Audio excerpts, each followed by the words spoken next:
తెలంగాణ ముఖ్యమంత్రి రేవంత్ రెడ్డి మానవత్వం చాటుకున్నారు. ఛాతీ నొప్పితో బాధపడుతున్న వ్యక్తి కోసం తన కాన్వాయ్లోని అంబులెన్స్ ను పంపించారు. ఈ ఘటన రాజేంద్ర నగర్ ప్రాంతంలో రోడ్ షో నిర్వహిస్తున్న సమయంలో జరిగింది. ముఖ్యమంత్రి రోడ్ షోకు పెద్ద ఎత్తున జనం తరలి వచ్చారు. ఇదే సమయంలో ఒక వ్యక్తి తీవ్రమైన ఛాతీ నొప్పితో బాధపడుతున్నాడు. దీన్ని గమనించిన ముఖ్యమంత్రి అతనికి సాయం చేయాలని తన కాన్వాయ్లోని అంబులెన్స్ సిబ్బందికి సూచించారు. ఒకవైపు బిజీగా ప్రచారం జరుగుతున్న సమయంలో రేవంత్ రెడ్డి కనబరిచిన తీరు పట్ల అందరూ ప్రశంసలు కురిపించారు. కాంగ్రెస్ ఎజెండా ఈ దేశంలో రిజర్వేషన్లు ఇవ్వాలని.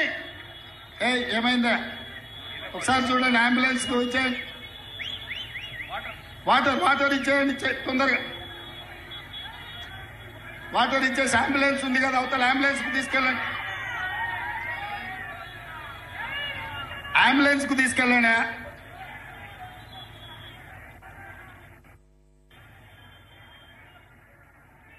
ఓకేనా? ఎత్తుకోండి అంబులెన్స్ కాడికి తీసుకోపోండి. పోలీసులు ఏం చేస్తున్నా చూడండి, అంబులెన్స్ కి తీసుకెళ్ళండి.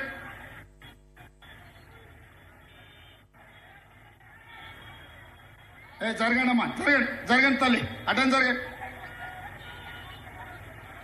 డాక్టర్ ఉన్నాడు కదా అంబులెన్స్ లో.